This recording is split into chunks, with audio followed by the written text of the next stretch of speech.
ഡോക്കോച്ചിൻ്റെ ആദ്യത്തെ വിനോദയാത്ര ഹോം ഗ്രൗണ്ടായ സഫ് ഐലൻഡ്സിൽ നിന്നും ഇതാ പുറപ്പെടുകയായി.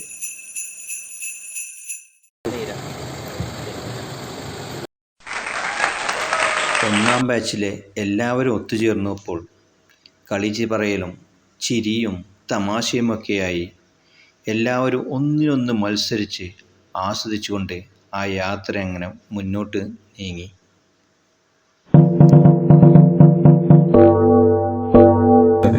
ഭയങ്കര പാർക്കാണോ?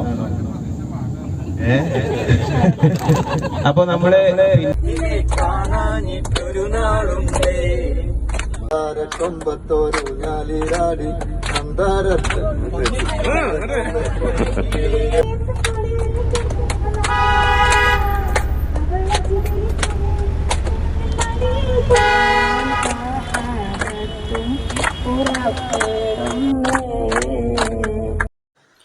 ആസ്വാദികരമായ യാത്രയിൽ ദൂരം പിന്നിട്ടതറിഞ്ഞില്ല ഇതാ സത്വയിലെത്തി.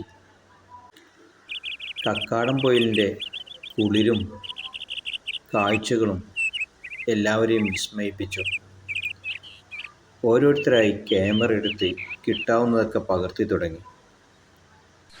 ഒരു കുടുംബത്തെ പോലെ കൂടി നിന്ന് ഫോട്ടോകളെടുത്തു. ചുറ്റുപാടും കണ്ടതൊക്കെ എല്ലാവരും കണ്ടാസ്വദിച്ചു. കുളം കണ്ടപ്പോൾ ചാടിയിറങ്ങി. വലിയ പാറക്കെട്ടുകൾ കണ്ടപ്പോൾ പലരും ചാടിക്കേറി ഫോട്ടോ എടുത്തു. കാഴ്ചകളുടെ വിസ്മയം ഓരോരുത്തരും അവരുടെ രീതിയിൽ ആസ്വദിച്ചു നടന്നു. കക്കാടംപൊയിലിൻ്റെ സ്വതസിദ്ധമായ കാലാവസ്ഥ, ആഹാ!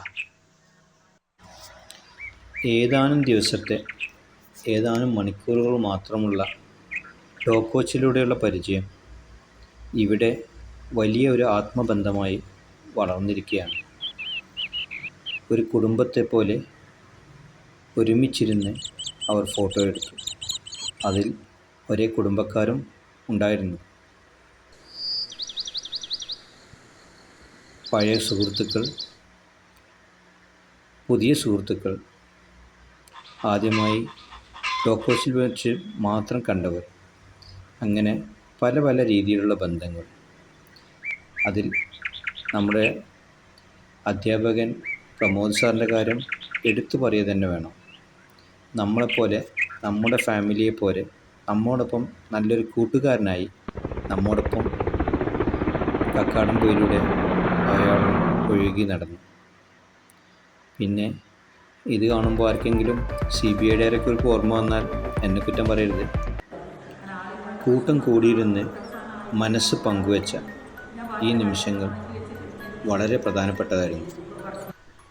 ഇതിലൂടെ പലർക്കും പലതും നേടാനായി, മനസ്സിലുള്ളത് പലതും ഇറക്കി വെക്കാനുമായി. അനുഭവ സാക്ഷ്യങ്ങൾ വെച്ചുള്ള പ്രമോദ് സാറിൻ്റെ ക്ലാസ് മുഴുവനായി കേൾക്കാൻ സാധിച്ചില്ല എന്നതും ഒരു ദുഃഖം തന്നെ.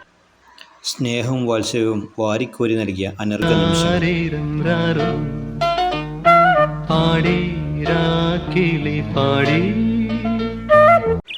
നിന്നും നടന്നും ഫോട്ടോ എടുത്ത് കുഴഞ്ഞവർ പിന്നെ കിടന്ന് ഫോട്ടോ എടുത്ത് വിശ്രമാശ്രമം തുടങ്ങി. 4 നേരം ലഭിച്ച രുചികരമായ ഭക്ഷണം അതൊരു ഓർമ്മ തന്നെയാണ്, മറക്കില്ല. ഭക്ഷണം കഴിഞ്ഞ് നേരെ നീന്തൽ കുളത്തിലേക്ക്. അഷ്റഫിക്ക മുന്നിൽ നൽകിയ ധൈര്യം, അതിനെ പിന്തുടർന്ന് എല്ലാവരും കുളത്തിലെത്തി. പിന്നെ ആട്ടവും ചാട്ടവും കളിയും മുങ്ങാങ്കുഴിയും അങ്ങനെ കളികൾ ഒരുപാട് കളിച്ചു. സമയം വളരെ കുറവായിപ്പോയി എന്നുള്ളത്. കാരണം ഇത് കഴിഞ്ഞാൽ ഇനി അടുത്ത ഏറ്റവും പ്രധാനപ്പെട്ട ഒരു സെഷനിലേക്ക് നമ്മൾ പ്രവേശിക്കുകയാണ്. അങ്ങോട്ടുള്ള യാത്രയിലാണ്. പുറത്ത് മഴ തകൃതിയായി പെയ്യുന്നു. അകത്ത് കുളിർ പകർന്നു.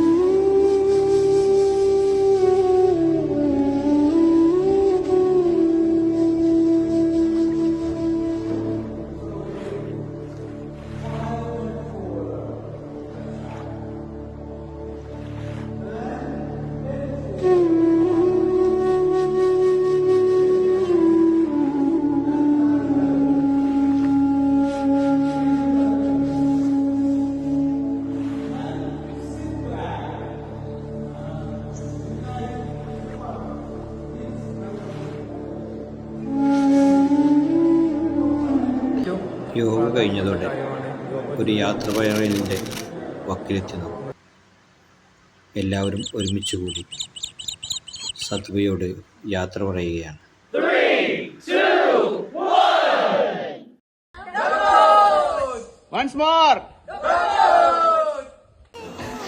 ചൂടുള്ള ചായയും ബജിയും കഴിച്ച് നിറഞ്ഞ മനസ്സോടെ എല്ലാവരും തിരിച്ചു കയറി. അതങ്ങനെ യാത്രാ മൊഴിയോടെ നിങ്ങളുടെ സ്വന്തം ഡോഗ് കോച്ച് ടീം.